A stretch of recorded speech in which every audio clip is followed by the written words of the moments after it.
Hey everybody, I want you to see a demonstration and get some ideas for something I think is really important regarding hydration. Most people know that they need to have about 64 ounces of water every day, kind of at a minimum. You know, if you're working out really hard, if you're working outside or something like that, if it's really hot, you need to have more than that. But you really need to have at least about a half a gallon every day. That's 64 ounces. And most people know that.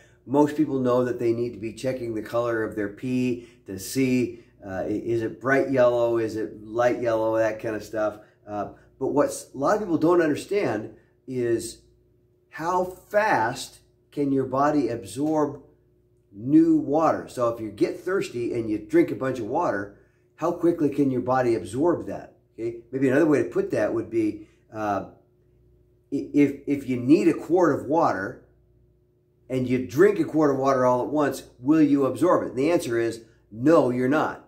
Okay? You're going to end up peeing out most of that quart of water, honestly. So what I want to show you is a demonstration to kind of get you thinking about this.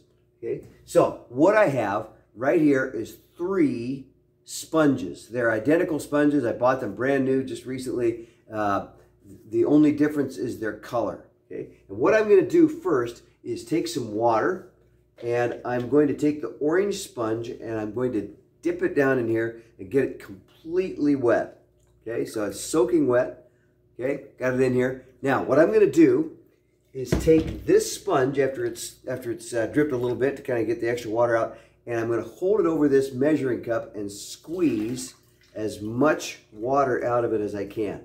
Okay, try to get all the water out that I can, get it squeezed out of there. Okay, now, I ended up with about 1/3 of a cup of water in there. It's hard to tell on the video, but it's about 1/3 of a cup. Okay, now here's what I'm thinking. If these sponges are identical, then I should be able to take this 1/3 of a cup of water and pour it into this sponge and have it all absorb in here. Okay, so it ought to be able to be poured right into here so that it's all soaked up. So let me try it. Okay, so I'm just going to, there we go. Hey, wait a minute. Most of it dumped off. Okay, now you might be saying, well, Mr. Nagam, of course it did. You had it tilted to the side. Come on now. So no problem. What I'm going to do then is refill my 1/3 of a cup of water. Get another 1/3 in here.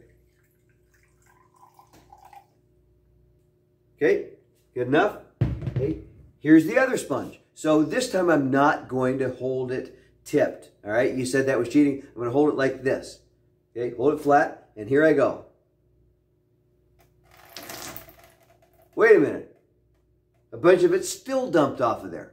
Okay, and most people, when I do this demonstration live, they look and say, Mr. Nagam, you didn't pour it slow enough. Okay, you just dumped it on there, and of course it ran off. It didn't have time to absorb. Okay, that is exactly right, and that's what I want you to understand about what happens in your body when you drink water. Okay, if you don't drink it slowly enough, then most of it just runs right through. Okay, so you end up peeing out most of it. So that's exactly what I wanted you to see. Okay, is the idea that if you don't pour it slowly enough, then it's just going to get go right through onto the table here or in your body, right out into your kidneys and bladder, and out you go. Okay, it's not going to help you. So here's the question: how fast can you absorb water? Okay, now I'm going to give you this information in 2 different measurements. Okay, one is the more technical measurement, and the other one is something that's a little bit easier to kind of keep track of. Okay, so first thing, your body can absorb 200 milliliters of water every 15 minutes. Now, 200 milliliters is, right about here on this thing. Okay, 200 milliliters. Okay. Now, I don't know about you, but when I pick up a cup or a glass and look at it, I don't say, oh, this is 200 milliliters. We don't use milliliters here in the United States much.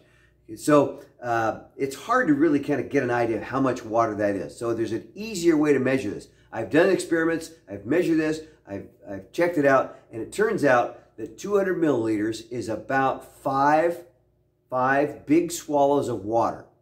Okay? Easy measurement, 5 big swallows.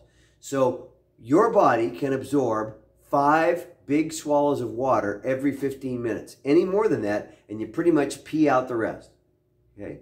So if you get yourself really thirsty, okay, suppose you really should have another 1,000 milliliters, okay, of water, which would be 25 big swallows. Okay, suppose you're down low, you've gotten really dried out, and you need 1,000 milliliters. If you grab 1,000 milliliters and just chug it, you're going to absorb 200 of it. Where's the other 800 going to go? Yeah, right. Okay, you're going to pee it out. So what you've got to do is drink 200 milliliters or 5 big swallows, wait about 15 minutes, then drink 5 big swallows again, wait about 15 minutes, drink 5 big swallows, and you got to keep rehydrating. It actually takes a while to rehydrate. If you're severely dehydrated, okay, and by the way, if you're thirsty at this point, then you're already about halfway between being hydrated enough, thoroughly hydrated, and severely dehydrated. If you're right here, you're already halfway. If you're thirsty, you're already halfway between properly hydrated and severely dehydrated. So when you're really low on water, you got to retake it in slowly. You can drink more, but you're going to pee it out most of it. Is it a good idea to drink Gatorade? Yeah, you bet, especially if you're really dried out or if you're doing a lot of exercise. But water's going to help you a lot. Okay? So that's what I wanted you to take away from this is you pee out the extra if you don't drink it slow enough. Okay? And your body can only absorb 200 milliliters or 5 big swallows of water every 15 minutes. Okay? That's what I wanted you to get. Thanks.